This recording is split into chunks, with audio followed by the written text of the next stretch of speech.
Good afternoon, everyone. This is Empire State of Sports live on WIUR Radio, the official voice of Iona University.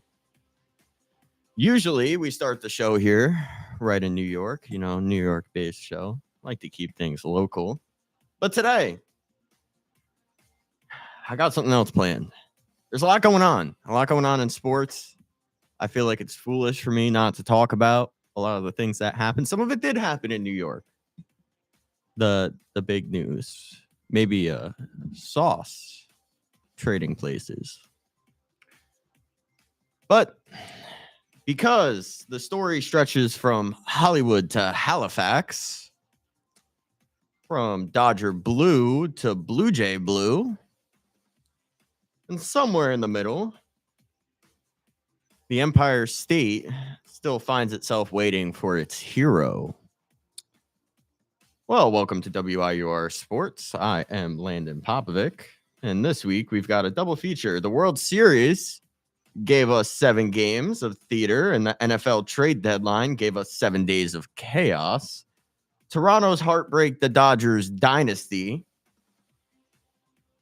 The Jets detonating their defense, giving Aaron Glenn nothing to work with. And the Giants puzzling everyone by deciding to stand still. It's all part of a week where power shifted in baseball and football and maybe even right here in New York. So grab your coffee, your stat sheets, and your sanity, because for the next hour, we're breaking down everything from the diamond to the gridiron. Let's start where October ended, the Fall Classic in Hollywood. And I got a special guest for this one. The Toronto Blue Jays came into the postseason with swagger, smiles, and of course, I can't forget syrup. Syrup, my New York Yankees, got us all sticky, took us down in the division series, only let us take 1 game. I'm still sour about that. And you know what's I want to say this before I get into the bit I have planned, because I started to come around on the Blue Jays. I really did. You could ask a lot of people that know me. I wanted the Blue Jays to win, and I had a whole bit planned for when they won that I'm not able to use now, and I'm very upset. So it made me back to being really mad at the maple syrup. That's why the maple syrup is back out here. All right. I was mad. I was big mad. Well, I just moved, and Saturday night when Game 7 was on, I did fall asleep during that game, and I'm happy I did, because if I saw the Dodgers win live, I don't know how I would have reacted. But my friends told me I didn't react well as it is, so I'm assuming they would have said the same thing. But yeah, I really did like the Blue Jays style of play. Gonna talk about that a little bit more. But let's get into the World Series. Let's talk about Toronto, the team that everyone's crowning a little bit too early, the new king of the AL East. Well, the Toronto Blue Jays, Canada's team and energy. For a while, they backed up that energy. They were playing phenomenal throughout the postseason. We saw great performances, especially from rookie Trey Savage. Incredible what he was able to accomplish this postseason. I think really being able to realize now that we have 2 future aces, one in Cam Schlittler in New York and one in Trey Savage in Toronto, is going to be really entertaining to watch. And that's the biggest thing for me. I'm a baseball fan above all else, and I'll tell everyone this. I care about the sport of baseball, I think, more than I care about the New York Yankees. I didn't say that with much confidence, did I? Because I really love my Yankees. I do. They're the team I hold near and dear to my heart. They're the team that I want to see succeed. But unfortunately, they fell short this year. And the Blue Jays, this little bottle of maple syrup here, they took down the Yankees. They looked They looked fearless against every single opponent, including the Dodgers, bringing that game to 7 games. But when the lights hit in game 7, all the fundamentals that led the Blue Jays to the point that they got to kind of disappeared for Toronto. Um, you can't win a World Series when you strike out 43 times in those last 3 games. Those last 3 games proved crucial for Toronto. You know, they won one of them, but when they were down 3-2, all they had to do was take one at home in the Rogers Center, and they couldn't do that. You can't expect Vladimir Guerrero Jr. to be the only source of power for your team, a team that traditionally doesn't have much power. A big reason why I really liked the way the Blue Jays were playing, and I really do want to dive into that a little bit more because I really can't state it enough how much I really liked the style of play, how refreshing it was to see. Um, but this series ultimately came down to depth. And when a series comes down to depth, ultimately the team with the higher payroll does win. Because when you look at the Dodgers team, they're star-studded from top to bottom. You know, they got Mookie Betts, Freddie Freeman, um, Shohei Ohtani.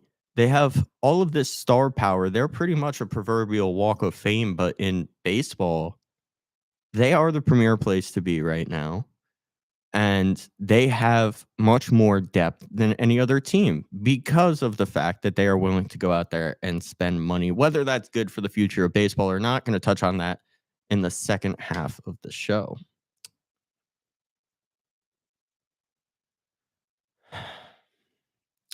Let's hear what Ernie Clement had to say after the Dodgers took down Toronto in Game 7.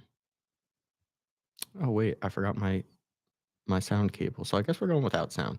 Well, Ernie Clement post game was talking a lot about how he just loves playing with the group of guys they have in Toronto. He really, I think that whole series, America fell in love with Toronto. They fell in love with the Blue Jays culture. And I don't blame them. This was a very tight-knit group of guys.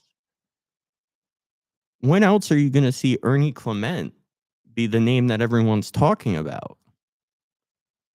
That stuff only happens when you have good team chemistry.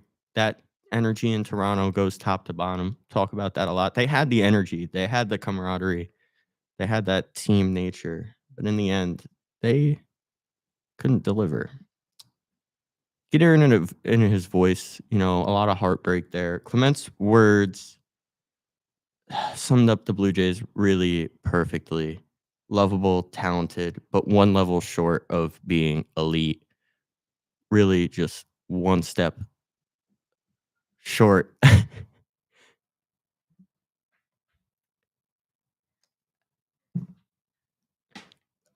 I have someone in the control room talking about the maple syrup. Um, but yeah, you know, Toronto played with all this heart. Um, they played with the heart they played with all season, but LA played with that championship in mind. They came with a mission to take down Toronto in 7 games or in the World Series, not necessarily in 7 games, but they came in with a mission. They wanted to win back to back. They want to be called baseball's next greatest dynasty. But when it mattered most, they were able to succeed, and Toronto wasn't. That was the bottom line.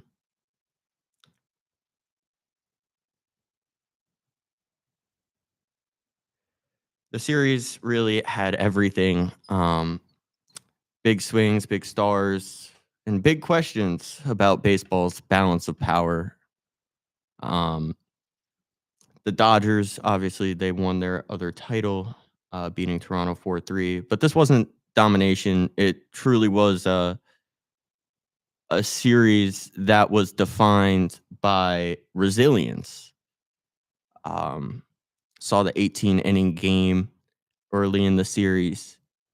Both teams, you wouldn't be able to tell they played an 18 inning game the night before, especially with pitcher Shohei Ohtani taking the mound. You know, they really, both teams definitely wanted this World Series championship above all else.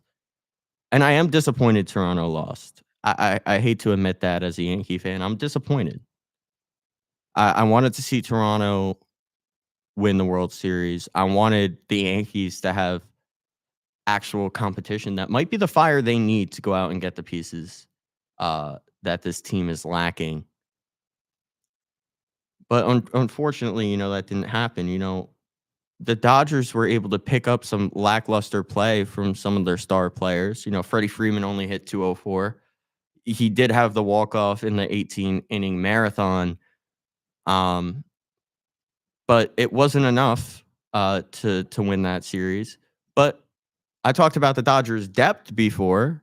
That's where the Dodgers' depth came into play. Had some um, unlikely heroes, Miguel Rojas being the big one in Game 7, able to get a hold of a home run. Hadn't played a game in over 2 months, but Dave Roberts went with his gut.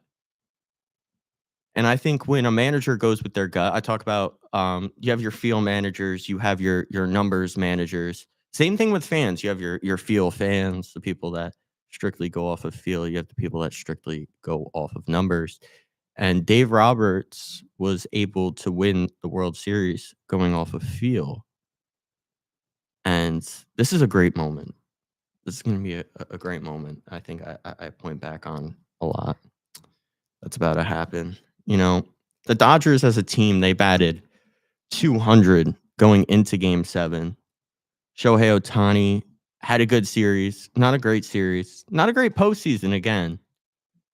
Going to start questioning if Shohei Ohtani is really the star that everyone is pointing him out to be.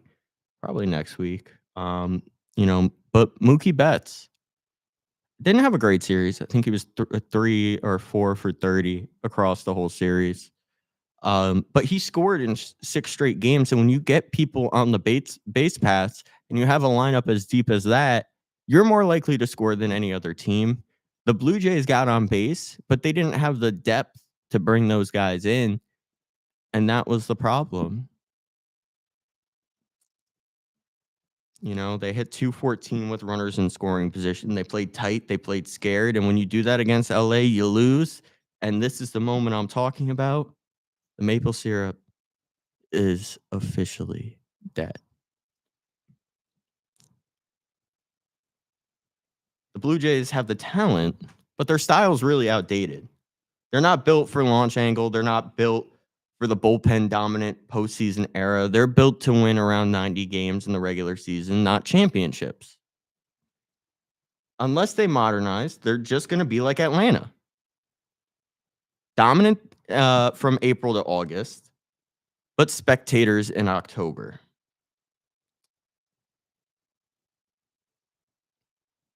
And that's all that the Blue Jays are going to be is spectators.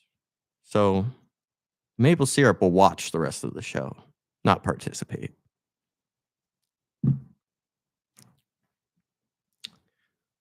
Well, the Blue Jays' future, yes, just made the World Series. Seems like they have a bright future ahead. Always seems like the Blue Jays have a bright future, but they have a question mark in Bo Bichette. Bo Bichette just hit free agency when asked post-game if he would like to return to Toronto. He said, "You already know I want to be here. I want to be here, but I just lost Game 7. You already know what's coming.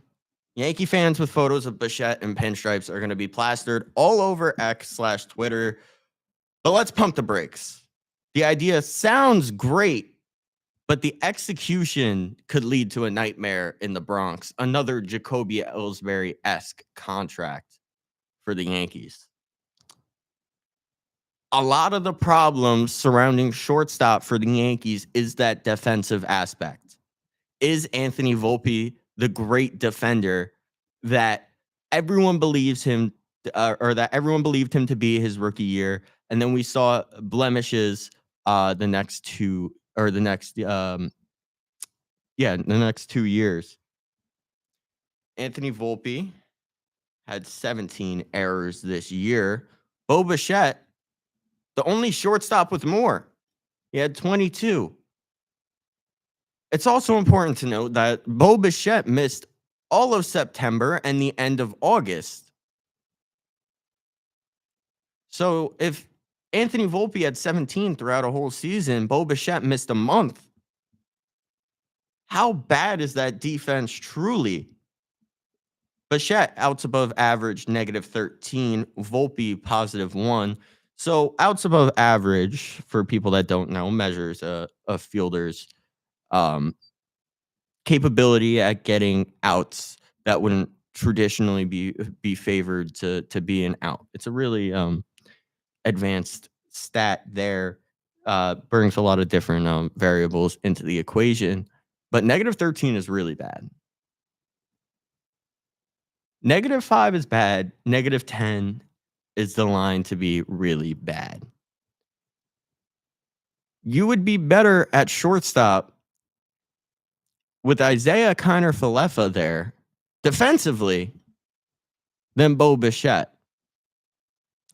That being said, Bo Bichette did show that he is willing to play second base in the World Series. You know, hadn't played second base since the minors, but once the lights turned brightest, he told Schneider, put him wherever you want. And Bichette delivered. Bo was great in the games he played in the World Series, but I can't get past that defensive aspect. When a huge problem surrounding the Yankees shortstop situation is the defense, and Bo Bichette is the only fielder that is worse, I don't know if I could bring myself to believe in that. Bo's a better hitter, sure, but he's a defensive liability. Yankees fans love the flash, but you can't build a contender around second worst gloves at short. Volpe might frustrate people, but he's improving very slightly, maybe. No, he's improving. But Bichette would make the infield overall worse and cost you north of $300 million. Cashman can't afford another big swing and miss. This team needs balance, not another headline star. So overall, pump the brakes on the Bichette edits. But now to the gridiron. Talked about the Blue Jays side of the World Series. Going to touch on the Dodgers side later. I'm a very even show here. I like to touch on both sides. The gridiron. The team that's allergic to peace. Or at least peace for their fans. The New York Jets. Man, I was so happy for your first win. I really was. Came on air. And I celebrated. For a team that I'm not even a fan of, but I just feel for. I feel for you, Blue Jays fans. Or Jets fans. And I believe in you. Because no one's been through more than you. If anyone could get through it, it's the Jets fans. They've been through so much. I feel so bad. But the trade deadline. It's supposed to just a deadline for the Jets. It was a teardown. Sauce Gardner gone. Indianapolis joining Daniel Jones, trying to do the impossible. Quinnen Williams gone to Dallas, and Aaron Glenn maybe 1 foot out the door. This is a team pressing that reset button once again. So the Sauce Gardner trade. Sauce Gardner to Indianapolis for 2 first-round picks. Hey, what's going on? I don't know. I don't know where Indianapolis' head is at there. I'm gonna touch on that a little later. But for the Jets, this was awesome. This is all you can expect from trading Sauce Gardner. The GM of the Jets, Darren Mogi, put this as the Colts offer was too good to refuse. For once, I agree. I agree with the Jets front office. I agree that this offer was really too much to refuse. 2 first-round picks and Adonai Mitchell. That's gold for a corner whose production has dipped. He has 2.5 sacks this year. Sauce was elite his rookie year. I'll give him that. He was great. The conversation was who was better, Micah Parsons or Sauce. Now it's undeniable that Micah Parsons is not only better than Sauce, but the best defender in the league. Cowboys, that would have helped your defense. Just saying. But his missed tackle rates have doubled since his rookie year, and his passer rating allowed has nearly jumped 20 points. He's good, but he's not generational right now.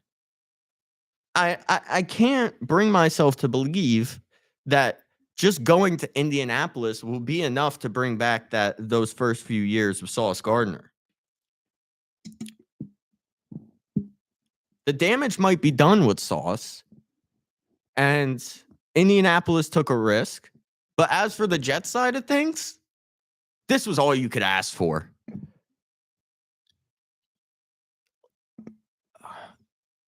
Like, I understand Sauce was taken aback by the trade. I don't believe that, first of all. So I don't understand it, actually. You weren't taken aback by the trade. You knew your name was the biggest name being floated. Outside of Garrett Wilson and Breece Hall, your name was the biggest name being floated out there for the Jets. I get it happened pretty much at the buzzer, 2 hours to the deadline. But to say that you were taken aback by a trade that everyone and their mother saw coming, Mom, I know you're listening. Can you just shoot me a text if you saw the Sauce Gardner trade coming? Would be really, really good for the narrative if you just texted me yes. All right. I definitely know my dad saw the Sauce Gardner trade coming, so I'm not even gonna ask for that. He definitely saw that coming.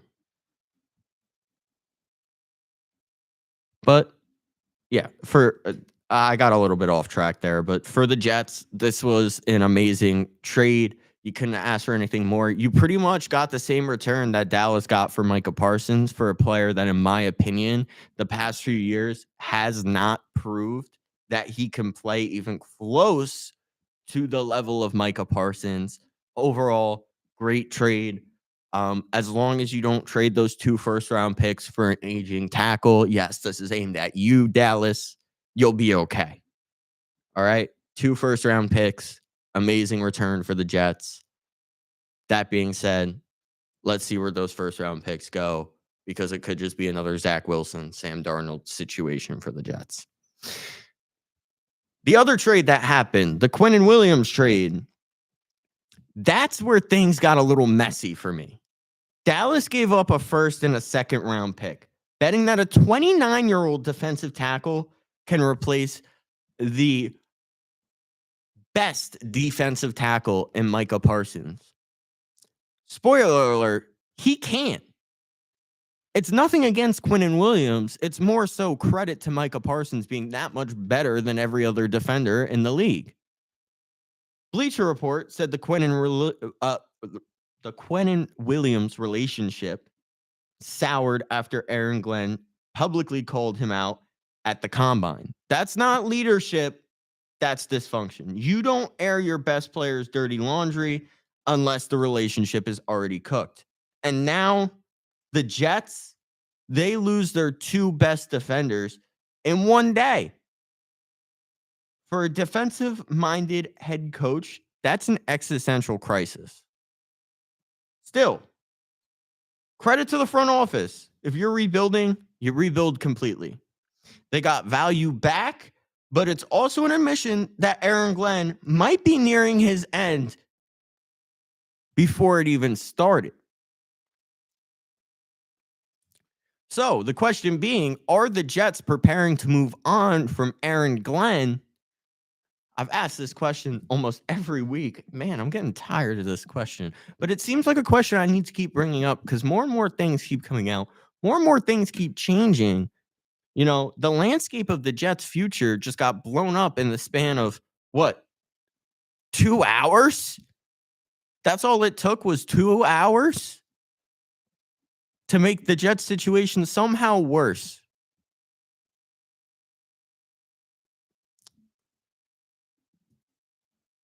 Well, let's take a dive into Aaron Glenn's tenure with the Jets. Obviously, the record 1-7. I think I could coach that defense better. You gave me Sauce and Quentin Williams. We're not giving up a point.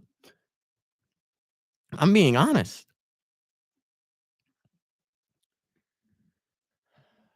Defense for Aaron Glenn, the defense guy, ranked 10th, but or 10th in yards allowed, but 23rd in scoring defense. Scoring's what matters. Who cares about the yards allowed when you're 23rd in scoring defense? Who cares? I'm sorry to put it that way, but who cares? The points are coming across the board some way or another. And with Aaron Glenn's defense, doesn't look good at all. Really. Abysmal. And without Quentin Williams and Sauce, where does that leave Aaron Glenn? Yeah, as a defensive-minded head coach, you're expected to be able to do less with more on the defensive side of the ball. Fair? Yeah, I'd say fair. But Aaron Glenn hasn't been able to reach the ceiling of the Jets defense, even with stars like Quentin Williams and Sauce Gardner. That's a problem. That's a really big problem for the Jets. Their defense, even Robert Saleh wasn't able to bring that defense to the level it was supposed to get to. I think the problem for the Jets, obviously being more so the offense, ranking 31st with 17.1 points per game. Terrible defense or offense for the Jets. The problem lies in the fact that they've got a coordinator at head coach, and they've had a coordinator at head coach their past few head coaches. So if you want the coaching carousel to end, maybe hire a head coach. Just a thought. Don't hire a coordinator. This Jets team is not a team that can handle a first-time head coach. They've been through so much trauma. Like, are you kidding me? And they keep bringing in first-time head coaches to that locker room. Not great. But let's be real. Aaron Glenn has lost the locker room. He came in as a motivator, but you can't motivate when you trade away every cornerstone. The Jets play hard, but they don't win games. They need structure, identity, and someone who could fix this offense. Glenn's a coordinator, not a head coach. And unless something changes fast, he's done. Coming up, the Giants stood pat while chaos swirled. Was it smart patience or missed opportunity? That's next.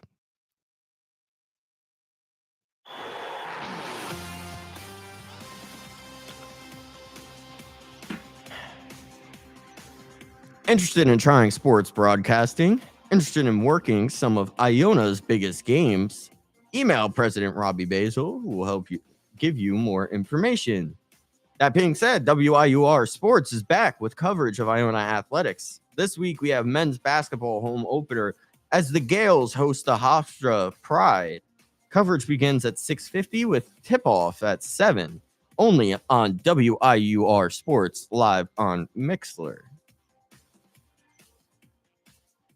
Still a lot to get through here. I, you know, when I was when I was doing the rundown today, I thought I didn't have enough information, and I still went over my A block. The A block was juicy today. The A block was juicy. That maple syrup is looking at me weird. I don't know how to put it. I don't know. I think I'm still mad at it. It's okay. Well, we talked about the Jets detonating their roster. The Giants, for some reason, stood still. No trades, no rumors fulfilled, just quiet confidence. Dexter Lawrence, Kayvon Thibodeau stayed still. The message: stability matters more than headlines. But that being said, I'm starting to worry about Dexter Lawrence. And it's really sad to me because everyone's realizing how good his celebration dance is now. It might sound silly, but my guy Dexter Lawrence got the best celebration dance in the league. And it's taking the internet by storm. I don't know if anyone's seen it, but a lot of teams doing it before games, making these nice little TikToks, short form. I blame you. I blame you, the one making the TikTok dance with Dexter Lawrence. Someone you don't even know exists. You making that's what took away the power from Dexter Lawrence. I'm being honest here. 24 tackles, 2 sacks, both the lowest since Dexter Lawrence's rookie year. PFF win rate down 4.5%, double teamed on 72% of snaps. This is not a good look for Dexy. Dexter, I believe in you. If that's what you need to hear, I believe in you. I've seen you be the best D lineman in the league the past few years. One of the few bright spots for my New York Giants.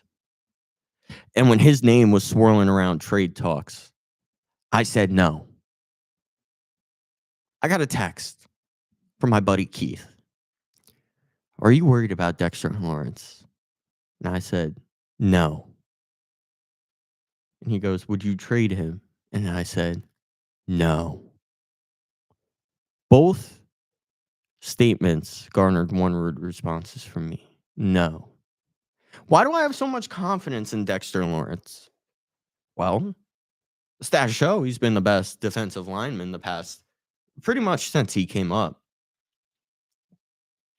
I don't know if this has to do with the fact that the Giants have more weapons on defense. That's something I've been questioning.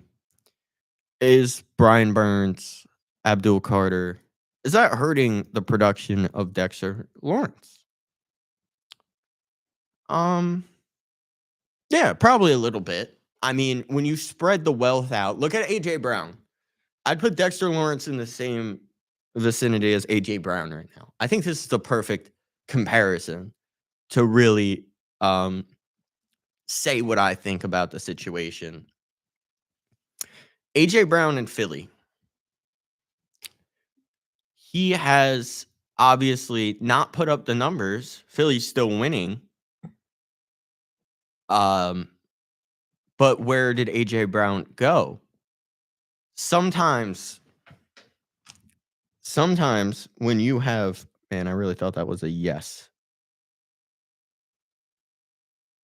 from my mom, but it wasn't. I got excited. What was I saying?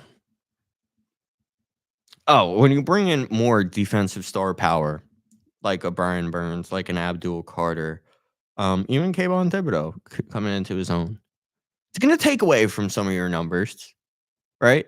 The Eagles bring in Saquon Barkley, all of a sudden AJ Brown disappears. It's just a different game plan. And to me, it brings back the question, Shane Bowen, hey, what's going on? Shane, this all stems back to game plan. Why aren't you utilizing the best defensive lineman in all of football? I think that would help the team production a little bit. I get it. We have other weapons you want to use. You're excited to use Abdul Carter. You're excited to use Spider-Man Brian Burns having a career year, on pace to maybe win Defensive Player of the Year as Brian Burns.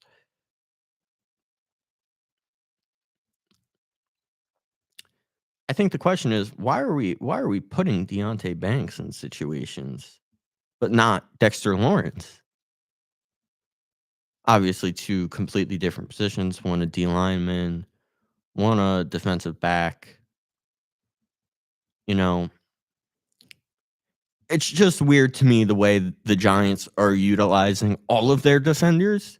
To me, this isn't a Dexter Lawrence sole issue because I see this as an issue of Shane Bowen doesn't know how to run this defense. Yeah, you know, it's sad. It's sad for me to see things like that. But what's next for the G-Men? Dexter's production dip isn't effort, it's circumstance. The Giants don't have a coordinator that could balance this much star power. He's getting doubled every play, and there's no one else seemingly drawing the attention away. If you want to utilize Dexter Lawrence in the type of ways that you're doing, you need to find a way to draw the attention away from Dexter. But you fix that by building this roster, not blowing it up. Overall, great decision keeping Dexter Lawrence. But this season for the Giants, what's next? This season was never about winning the NFC East. It's about building around Jackson Dart. Since he took over, the Giants look different. I have to put it that way. Seeing Cam Scatterboo go down, though, was really painful. Was I on air after Cam Scatterboo got hurt? No. So this is my reaction to Cam Scatterboo getting hurt.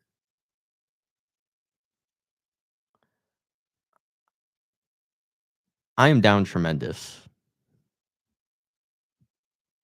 I'm down tremendous. There's no other way for me to put it because Cam Scatterboo had brought a life to this Giants roster I had never seen. So seeing him go down was like seeing the whole locker room culture pretty much dissipate. That being said, he's wheeling around the training facilities apparently in really good spirits. So that's good. That's good. But building around Jackson Dart, since he took over, the Giants look different. They're faster. They're free more. They're more creative. He's completing 61%, averaging nearly 60 yards on the ground. And most importantly, he's giving the team life. Because this is a team coming into the season, everyone already had placed dead in the water. They're not ready now, but they're forming an identity. They're telling people who they are. That's how it starts. The Giants of 2007 weren't ready either until those pieces clicked into place. You keep the core, you add speed, you let Dart grow.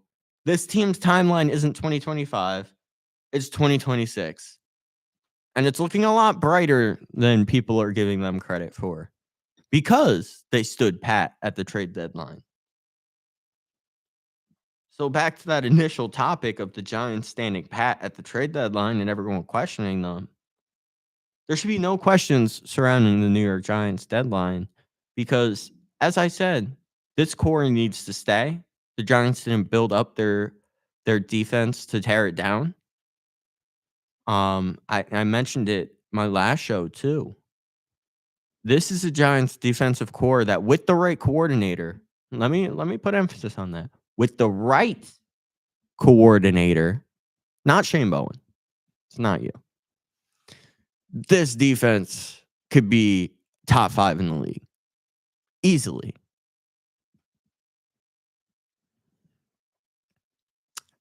Coming up, the Dodgers' dominance, the Colts' gamble, and why Dallas might have just doomed the defense yet again. But first, let's talk about the Dodgers, the most relentless machine in baseball, 4 pennants in 8 years. All right. Yeah, I didn't count 2020 there. Let me get to that. Over $1 billion in deferred money, and they keep proving you can't buy chemistry, but you can rent greatness. That you can do. I have to admit, the Dodgers are pretty good. Maybe great. Dynasty? Don't know about that one. Sorry, let me take a sip of water.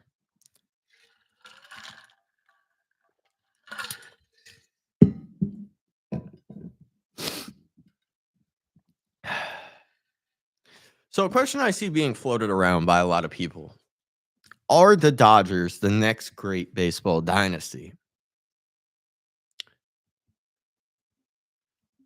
Dodgers win the World Series 2024, win the World Series 2025. I think a lot of the people that are putting this rhetoric out there, I'm going to label it as rhetoric because that's what it is. A lot of them are really putting too much weight on 2020 to me. And 2020, 60 games, expanded playoff format, some weird rules in there. I don't know how you could realistically count the Dodgers 2020 World Series in the same sentence as especially the 2025 World Series that went 7 games and was an absolute thriller. There is no conversation to me here that the Dodgers are the next great baseball dynasty because they've only won 2 in my eyes. They've won 2 in the span of 5 years. To me, let's define a dynasty. Because I feel like we define a dynasty, we could really understand where I'm coming from here. The last dynasty there was in sports was the Patriots. The last dynasty in baseball was the Yankees. Last team to win back-to-back before the Dodgers, obviously. Win in 96, 98, 99, 2000. Dodgers resume, 24-25. You see where I'm getting at here? 4 championships in 5 years compared to 2 doesn't work for me. There's something there that winning back-to-back does not immediately make you a dynasty. If that were the case, the Chiefs wouldn't have had as much stress as there was last year to three-peat. Because that would have definitely labeled the Chiefs a dynasty. That's a whole other debate. If the Chiefs are a dynasty, I would say yes. Because I feel like winning back-to-back in football is extremely hard. Rarely ever seen. No one ever three-peated. The Chiefs had the chance to. But back to the topic at hand, what defines a dynasty? I think 3 championships in a 5-year span defines a dynasty. Well, 2020, if I were to take that into account, you have 2020, 2024, 2025. Well, 2020, 2021, 2022, 2023, 2024, 2025. 6 seasons. 6. So 3 and 6, that doesn't fit my terms for a dynasty, even with 2020. So, Dodgers, next great baseball dynasty? Next, but not yet.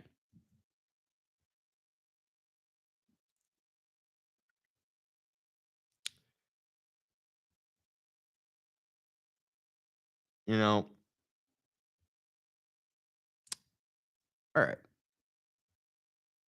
I'm seeing where I want to go next.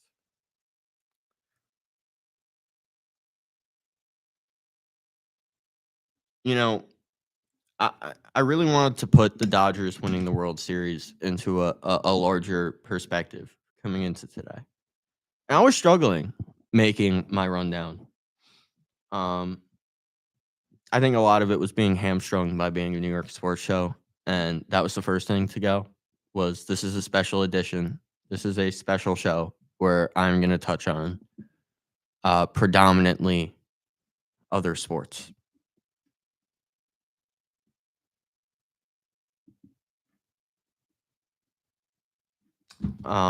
Sorry, bobcat in my lawn.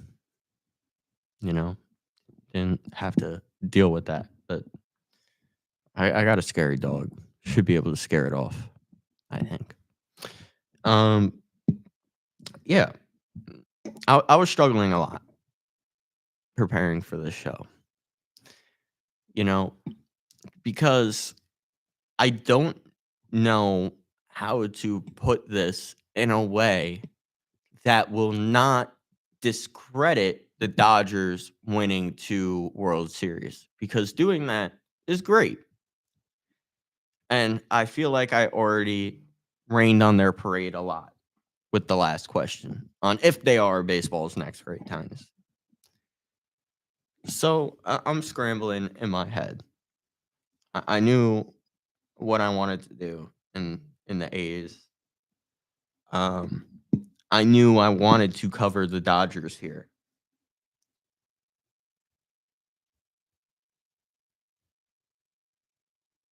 You know, and I think the best way to question this is what is the true significance of the Dodgers' dominance? And it's sad to me because I did have the opportunity to speak with Rob Manfred a few weeks ago, and I really used to be on the opposite side of the spectrum. Money is great for baseball. Money and fans is what grows the game. And then Steve Cohen bought the Mets. And I think that was the turning point. Not so much the Dodgers, but Steve Cohen.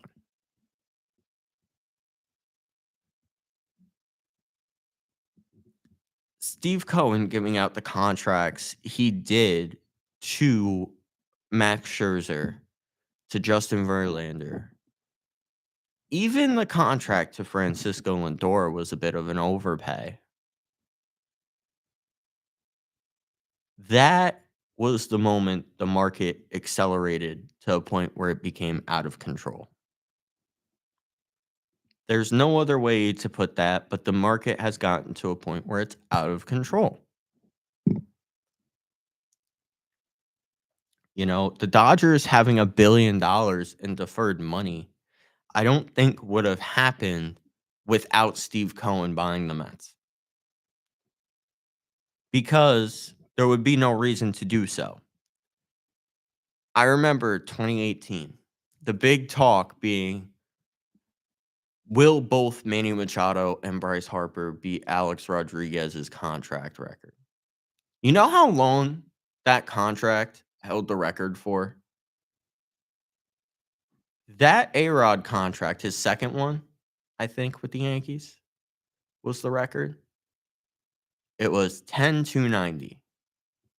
That held the record from the point that he signed the contract. When did A-Rod sign this contract? I gotta look this up.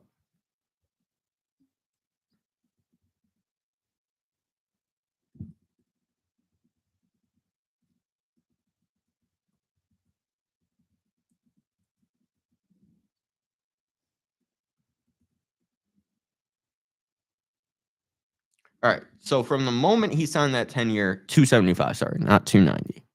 From the moment he signed that deal until the winter meetings in 2018, 11 years later, that contract held the record for largest contract in baseball history.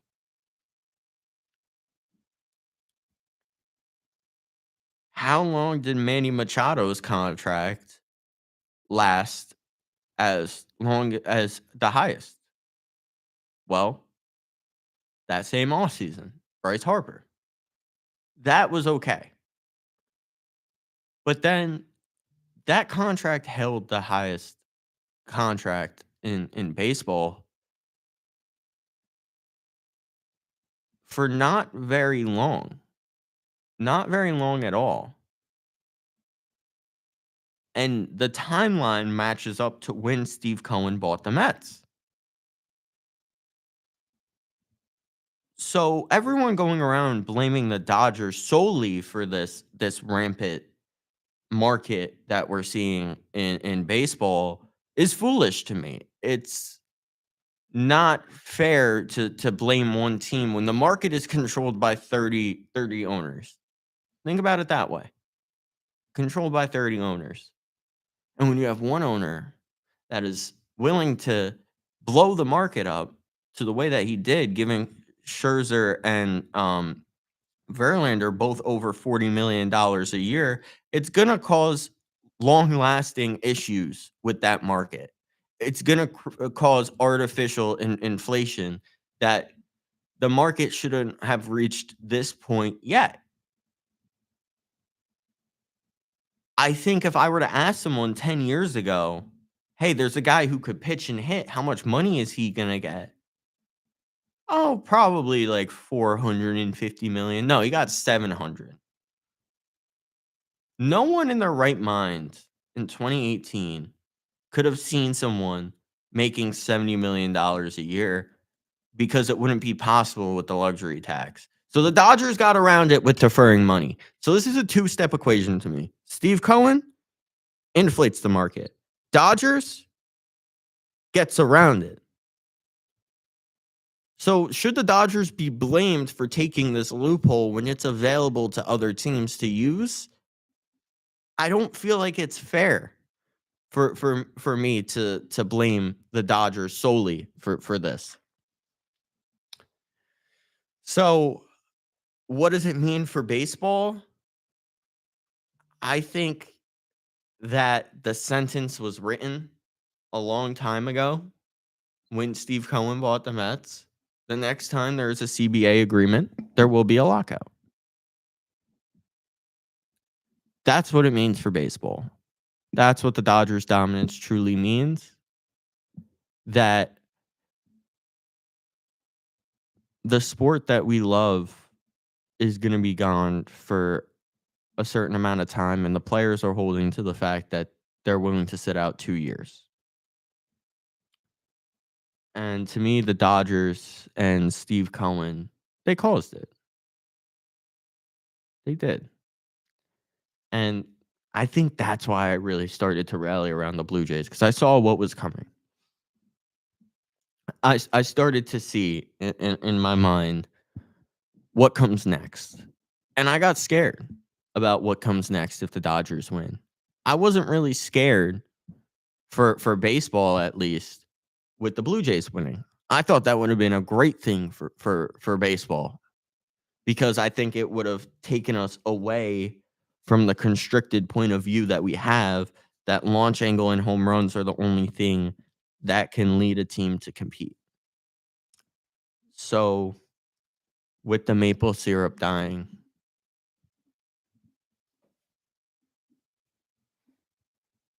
we're putting the maple syrup to bed.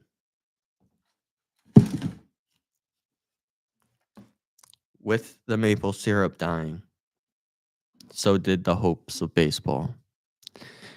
And it really makes me sad to think about. And it's really hard for me to talk about it because I care so much about this sport. And I know the maple syrup bit is silly. It's silly. It's meant to be silly. It's meant to be fun. But me bringing the maple syrup back was a decision I made when I thought the Blue Jays were going to win the series. And then when the Dodgers won, I realized that, man, my maple syrup bit died. And I was sad about that. Like, my bit is gone that I was gonna do today if the Blue Jays won. But, the bigger thing being not only the Blue Jays' hopes of winning died, but really the future of baseball kind of died with it. And it's really sad to see as someone that is genuinely just an enjoyer of baseball, and I I feel some sort of attachment to the game. It it was really painful for me to watch that World Series. It truly was. Um, but on to lighter topics. Back to the Colts trade for Sauce Gardner. Um, I'm back to the A's in my rundown. I don't know what happened. Give me 1 second. Colts. All right. For Indy, I want to touch on both sides of the trade because I feel like it's unfair to just talk about one side, and that's where I was really struggling today with how to do that.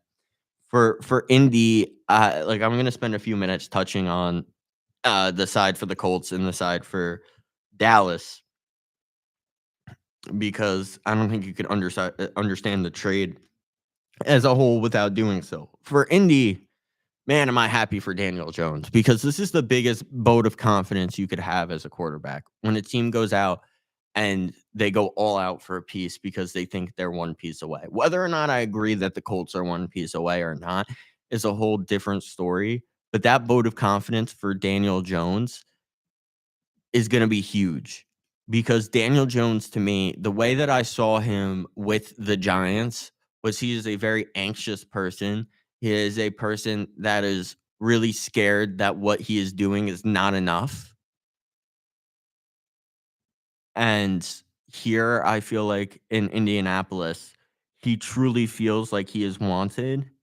And I think now truly reaffirms that.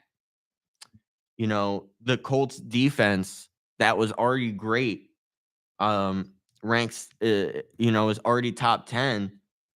And you bring in a guy like Sauce Gardner, that's a statement. We're going for the Super Bowl. We feel like we're one player away. Um, Daniel Jones hasn't been amazing this year. 14 touchdowns, 6 picks, 93 rating.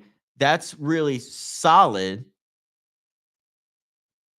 But it's not really special. But add Sauce Gardner, that is an amazing team now. You have Jonathan Taylor, you have Sauce, you have a guy that you trust in Jones. I'm really excited to see if this Colts team is legit and if Daniel Jones could finally fulfill his destiny with the Colts. So the move says one thing, the Colts think they can win now, and maybe they can. But when you start mortgaging your futures for stars, the clock starts to tick, and you just started that clock, and you probably put it pretty far into the clock because you traded away 2 first-round picks. For the sake of the Colts, I hope it works out. And for the Jets, you got 2 first-round picks out of it. So good job to both of you. Now, the Cowboys. My God. This trade made me scratch my head because Dallas, they did this to themselves, the situation they were in with their defense. They traded away the best defender in Micah Parsons to build depth, but depth doesn't sack quarterbacks. And where's that depth now? You said you were going to get 4 players out of this trade when you traded Parsons. You just traded away 95% of the return you got for an older, deteriorating defensive back who, yes, is elite. He's excellent. He's great. but he's not Micah Parsons. So Dallas, we have a problem. Dallas, this is all I'm going to say on this because I'm running out of time here and I really want to touch on this last topic. This is a front office that is really chasing ghosts to me in Dallas. Jerry Jones built the 90s Cowboys on dominance. These ones are built on desperation to get back to that point that they were in the 90s. Dallas isn't one player away. To think they are is borderline insane, but they're one philosophy away. And until they accept that, they'll keep buying names and losing games. Pretty catchy there. I like that one. Last topic coming up.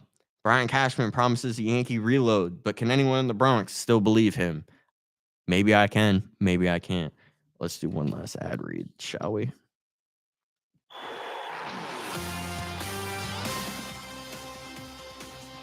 Interested in having your voice heard? Interested in hosting a show on WIUR?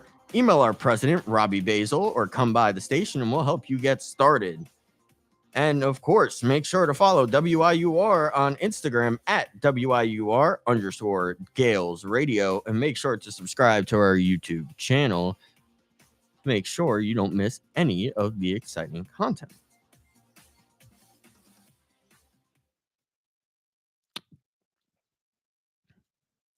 So I saw something this morning, and I knew this was the topic I wanted to do out the door immediately. Brian Cashman said that the Yankees are ready to do whatever it takes to fill the holes on their roster. Well, let's look at the Yankees, shall we? The Yankee season ended the same way it always does for me, with a thud. They fell to Toronto in the ALDS, got outscored 19-8, and out-homered 9-3. And yet Brian Cashman sat at the podium this week and said, quote, "We'll go to town to improve our weaknesses." He says it every year, but this year it has to mean something. This team has become a treadmill. Good enough to run, never fast enough to win. 90 wins, third in the East, and another October disappointment. The fans are tired, the players are frustrated, and the identity gone. Let's be clear, the talent is here. Judge is still elite, having over 50 home runs again.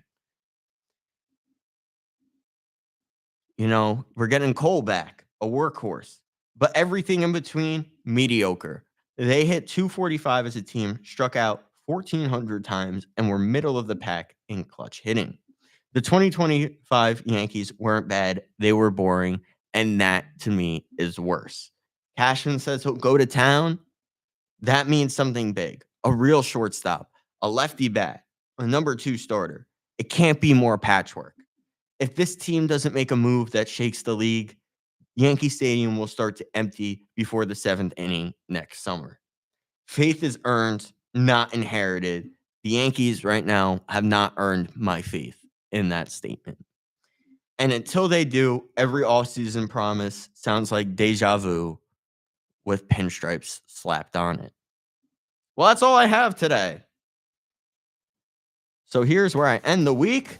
The Dodgers rise, the Jays fall, the Jets implode, the Giants wait, and the Yankees talk. The Empire State sports team is still chaos, but it's our chaos. Can't wait to break it down with you next week at 12:30 on Wednesday. I'm Landon Popovic. See you then.